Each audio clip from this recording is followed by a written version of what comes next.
Hi, my name is Talia. Welcome to Talia Nerds Out, which is my booktube channel. I also have a knitting channel with my mom called Penhook and Needles Podcast. It is also a YouTube channel, and we've been podcasting for 10 years. So if you're interested in that, feel free to click in the link in the description or to search for us on YouTube. I already have done a video today, which will probably have been posted earlier in the week, on my fiction reads that I've completed / want to read since last time that I had a booktube. I have now decided to talk about my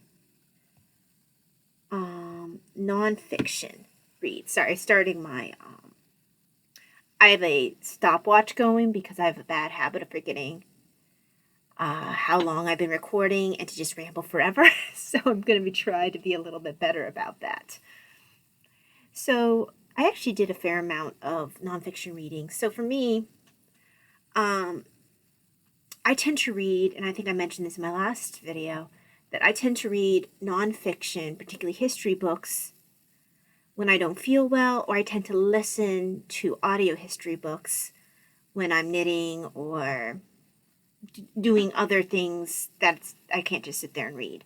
I can listen to it, kind of like listening to a history podcast or something like that, except it's a history book. So that, with that being said, I do tend to get a little bit more in the way of history books read at a little bit of a faster speed than I might have otherwise. And I am going to try to slow down a little bit how fast I talk. I have a little bit of a high adrenaline. I have a little bit of a high adrenaline level due to some medical conditions. So I tend to think and speak faster than is probably easy or comfortable for people to understand. Or to listen to. So I will try to slow down a little bit. Since the last time that I recorded, I think I had already started reading Ship of Dreams. I had borrowed this book from my library via, I think I borrowed that via Libby. Yeah, I think I borrowed that via Libby. And that is a book by Gareth Russell, who also wrote Young, Fair, and Damned, which that book was on, Catherine Howard, and I own that book and need to read it. But Ship of Dreams was his book on the Titanic. I thoroughly enjoyed that book. I really enjoyed getting to meet the characters, the real people in the book.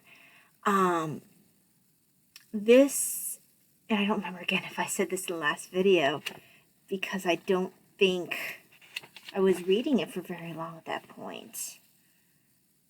Was I reading it yet?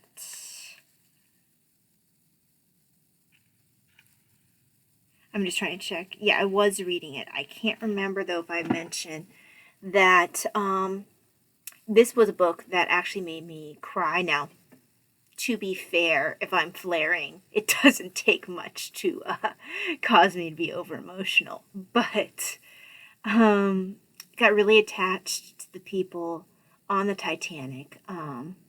Particularly, it was Isidore and Ida Strauss. And their love story made me cry. Beautiful story. And there is a book on them. I believe it's called Titanic Love Story. I think it's only available in physical form. I don't think you can get it on Kindle. So I do want to read that. Or if you can get it on Kindle, it's a little bit more expensive, something like that. That is a book that I want to read at some point. As well as another book that I found when I was looking for that book. And it talks about the different couples, like the honeymooning couples and the married couples who are all on the Titanic. That one. I believe it's also called Titanic, but I think instead of being Titanic Love Story, I think that one's Titanic Love Stories, and that one's probably a tearjerker. But yeah, Gareth Russell did a good job of combining. First of all, he gets you interested in the people in the Titanic. He gives you a background not only of the times and of what England was like during the period, what Ireland was like during the period, an idea of what America was like during the period, but he also gives you an idea of each individual person, and he doesn't just start from when you meet him on the Titanic. He gives you some backstory on them. So by the time the Titanic actually sinks, you are invested in these people. And you're immersed in this time period, so you feel like you understand them.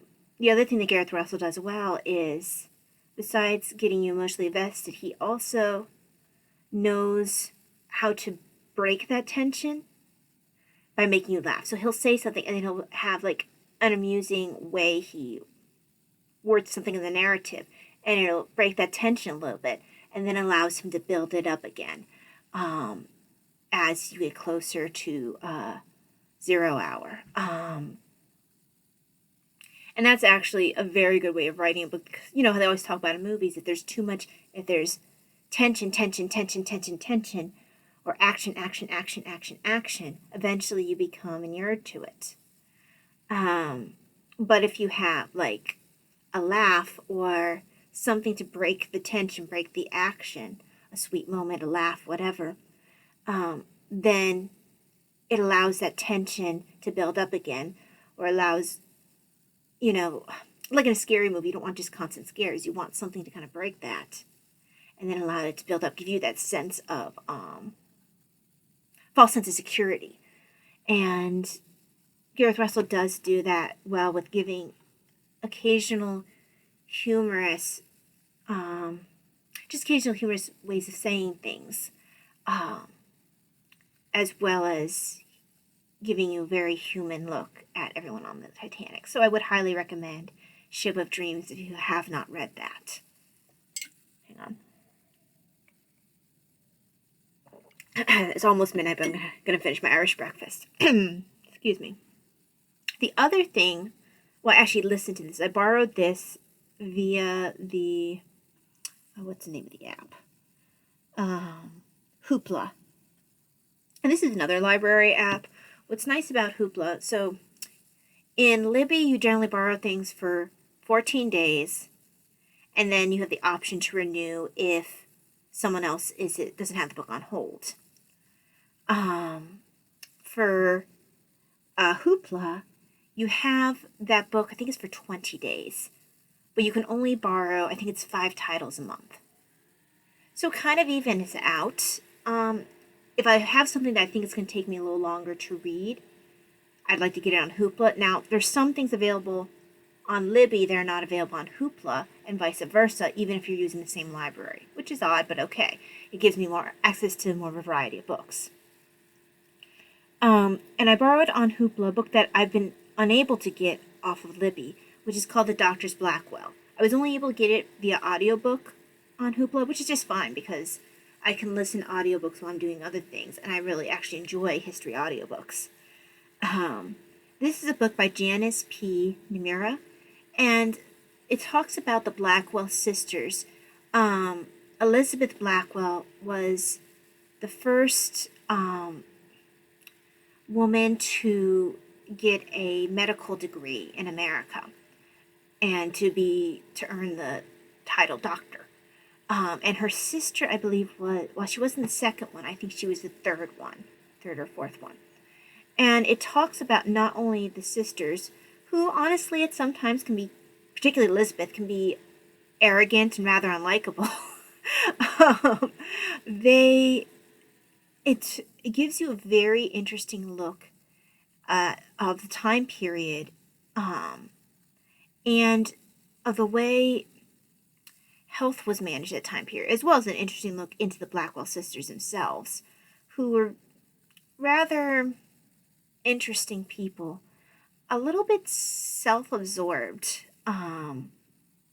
Elizabeth in particular, I think that her sister, gosh, I'm forgetting her name right now. It also begins with an E, but I can't, this is the other Dr. Blackwell. The younger Dr. Blackwell seemed to be more about taking care of the patients and causing. Hers was less of an ideological.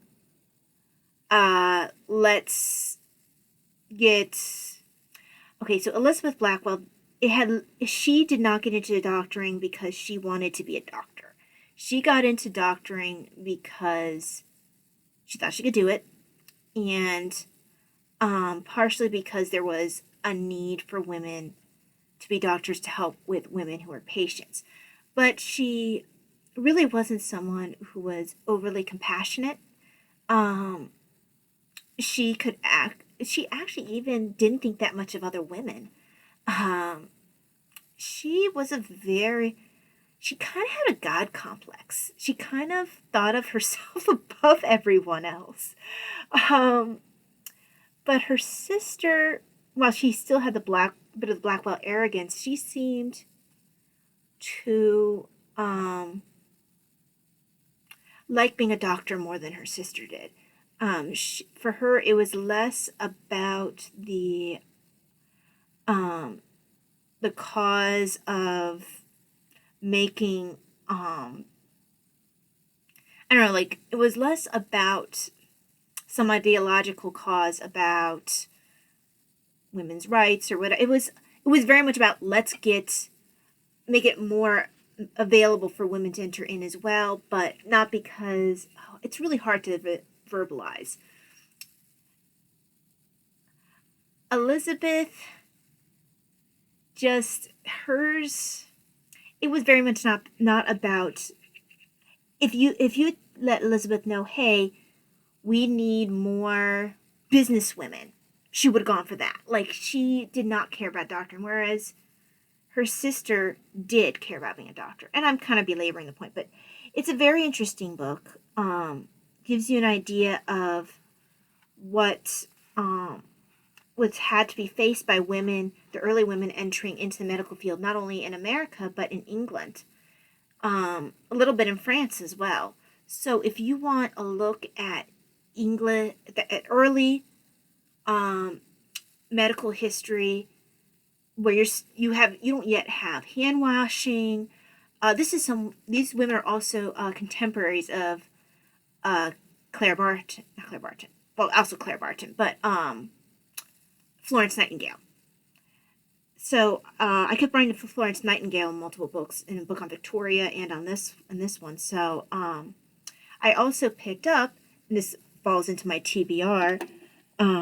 I found for free 2 books. I think it's a part 1 and a part 2 on Florence Nightingale. They're free on Kindle, and I think altogether they're like 1,000 pages, 1,000 plus pages.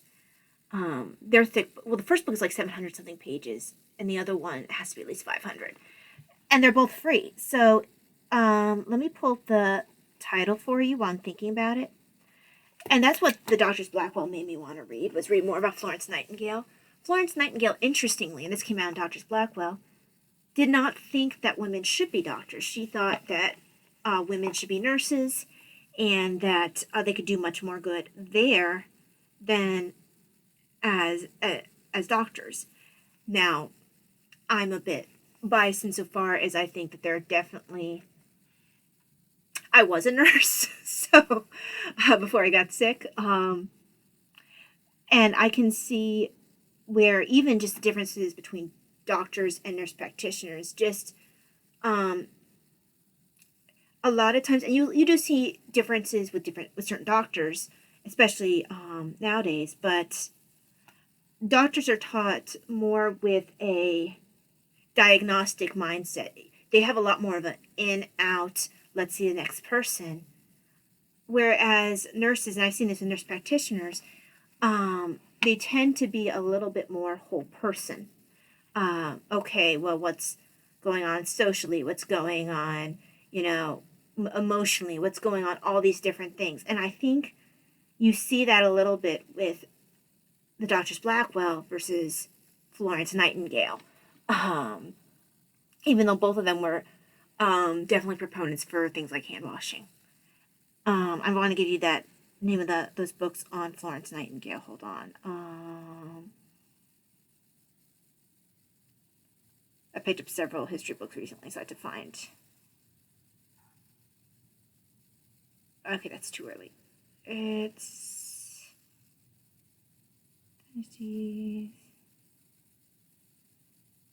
Oh, there it is. Okay, so these are books by Edward Cook. The first one is okay, so volume 1 of 2 is, let's see how many pages.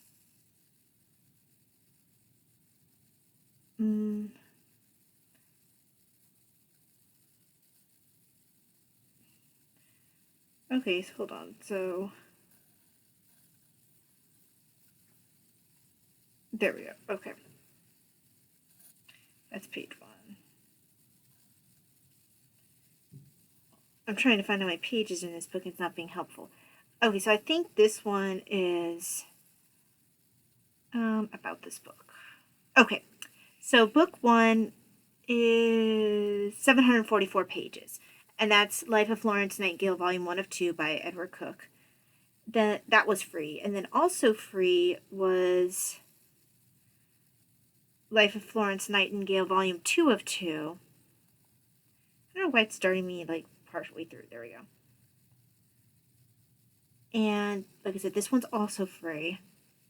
And this is 535 pages.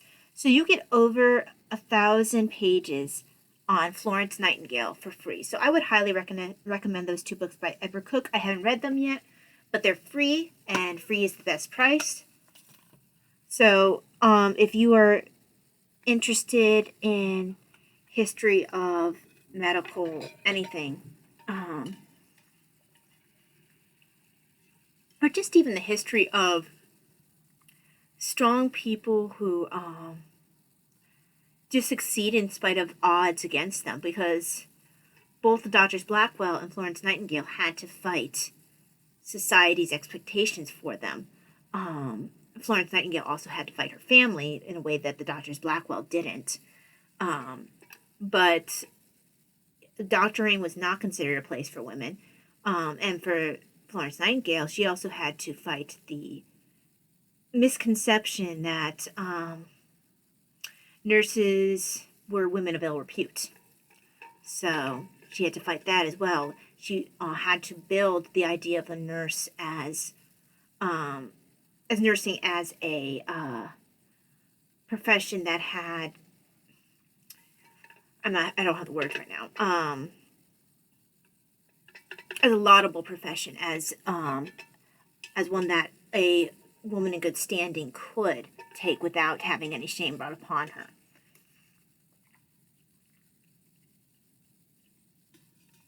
Because it took a while for Queen Victoria, like when which one of her daughters was it? One of her daughters started getting involved in the in nursing and things like that. A couple of her daughters did, but she was horrified. Queen Victoria was horrified, even though she did eventually get to know Florence Nightingale and became rather impressed with her. If you're interested in learning more about Victoria and her relationship with Florence Nightingale, I read about that in a book. It was a book on Queen Victoria. I think it might have just been called Victoria, and I think it was by Julia. Hold on. I think I have it in here somewhere. Bard, I want to say. Let's see. I want to say it's Julia Bard.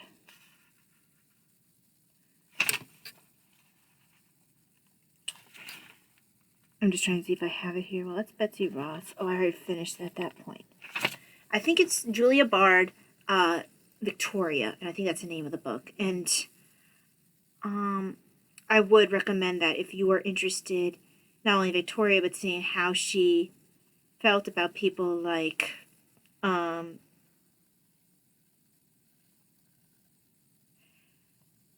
was trying to see if I can find the name of the book. How she felt about people like Florence Nightingale. I'm almost at the point where I can actually find for you. Because it would have been Victoria the Queen, Julia Baird. Okay, I was close. Sorry, it was going to bother me. Okay, so what I'm currently reading, I initially borrowed this from Libby, but I ran out of time. So I ended up getting the book. It's called Washington: A Life, and it's by Ron Chernow. And if you feel like that name sounds familiar, Ron Chernow, he also wrote the book Hamilton, biography Hamilton, on which the musical Hamilton was based. That was the book, from what I understand, that my brain is not working. Lin-Manuel was reading when he got the idea for Hamilton. And I do intend to read Hamilton eventually, too. I like Ron Chernow's writing style. He really does try to get you to get to know the people he's speaking about. And this is an 800-page some book. So it's quite an investment of time. And he starts this one off interestingly in the prologue with the idea of, okay, you are meeting Washington through his painter's eyes, and then kind of giving you an idea of who Washington is by looking at the painting, and then going through and actually meeting him. And you spend a good portion of the beginning of the book with a young Washington, which is very interesting. I haven't even started to the point where he's with the Continental Army. We're still very early on. Revolutionary War hasn't happened yet. I want to say I'm like 10-11% through. So, yeah, I'm enjoying that so far. I need to pick it up again. I went through an Agatha Christie tear, so I kind of slowed down on it. But I need to pick it up again. I have also been reading, but rather listening to, on, I always forget the name of the app, Hoopla. It's a book called The Hidden Lives of Tudor Women by Elizabeth Norton. And I've read, I think it's one other book by Elizabeth Norton, and I believe it's called The Temptation of Elizabeth Tudor. And I know it sounds like a romance novel, but it's not. It talks about the young Elizabeth before she became Queen Elizabeth I, and about certain incidents that happened before she became queen that really put her in quite a bit of danger.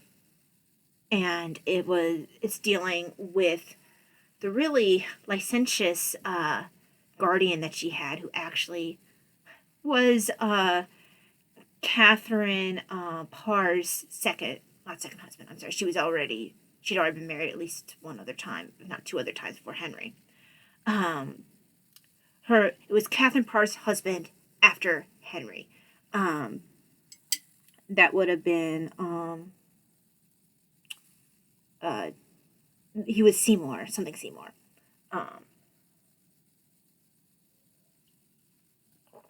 Yeah, some tea leaves ended up in my tea. So yeah, I'm enjoying this. The Hidden Lives of Tudor Women.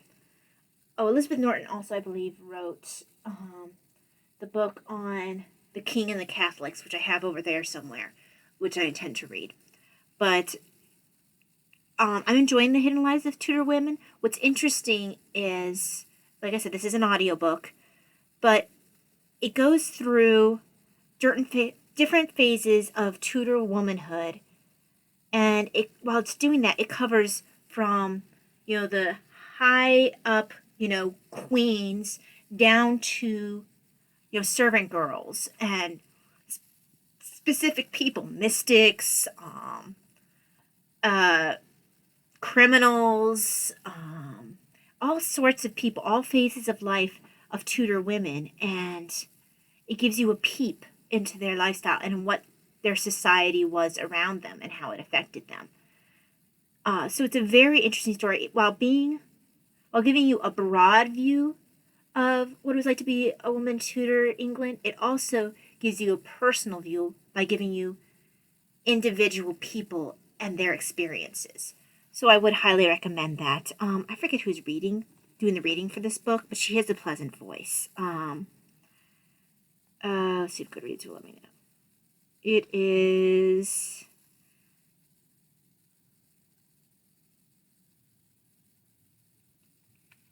Okay, it's taking too long. Anyway, whoever is reading it, she has a really pleasant voice. I'm just too lazy to go and check it again. I am running a bit long, so I'm just going to go ahead and start closing up. I told you I want to read those books on Florence Nightingale. I do intend to read those. I actually should probably put them in my TBR Kindle folder. But the other one I want to read, I have to borrow it. I want to do it as soon as I'm done with The Hidden Lives of Tudor Women.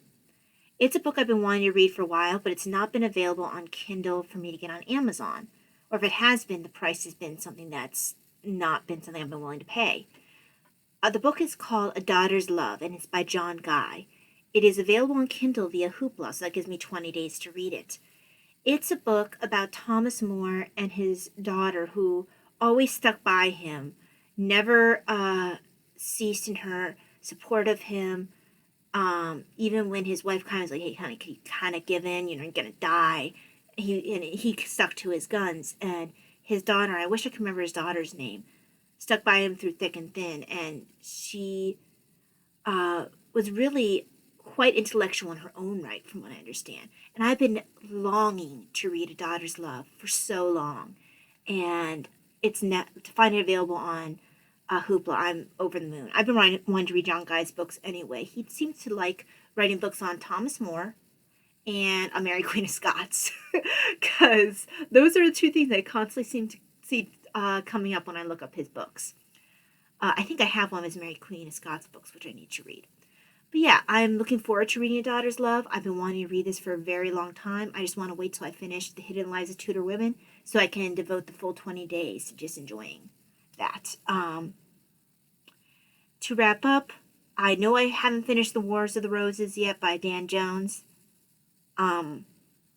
Yes, I blame the library apps. I found a lot of history books, and poor Wars of the Roses kind of has gotten ignored. I will continue with that.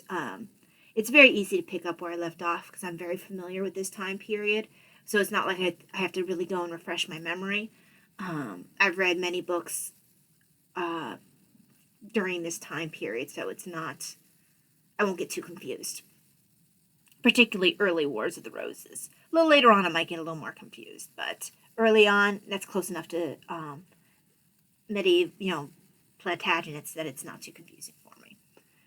Okay, so that's it for me. I have succeeded in not being able to be short again. I will eventually learn to make these shorter, hopefully. Thank you very much for joining me. I hope to also be a little bit more streamlined, a little bit less garbly, but I guess that'll come with time. Just look forward to maybe hearing what history books you enjoy, maybe your thoughts on the ones that I mentioned, or suggestions based on the books that I've read already, maybe ones you think that I'd enjoy. Thank you very much for joining me. Talianer's out, and I will see you next time. Bye.